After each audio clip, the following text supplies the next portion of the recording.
Only meters away from the detention center that was bombed, migrants and refugees have been sleeping on the ground.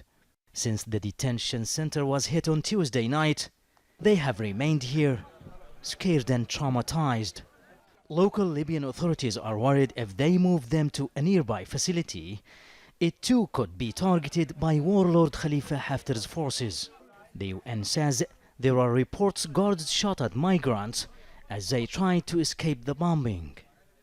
The security personnel here denied that accusation, but they refused to let the migrants speak on camera. Immediately after the first strike, the migrants pushed against the door trying to escape. The guards tried to open the door but couldn't do it soon enough. While some migrants jumped over the walls to escape, the second airstrike hit inside. It's been revealed that 2 airstrikes targeted the detention center. The first hit a garage, the second a holding cell with about 120 men. The UN-backed government in Tripoli blames Haftar's forces for the attacks.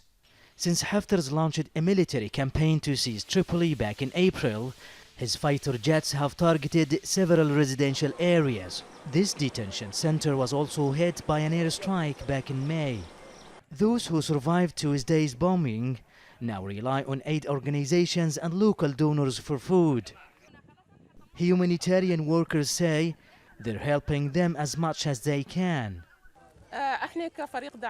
We are trying to alleviate their suffering by raising their morale, especially those who are still in shock. We're also trying to connect them with other organizations that can help them. These migrants are grateful to have survived the airstrike, though some of them lost friends. Supervisors here say children, women and their husbands are due to be transferred to other detention centers. But the others will have to stay here until the UNHCR decides where to put them. The injured have been receiving medical treatment in several hospitals in Tripoli. Those with minor injuries have been released.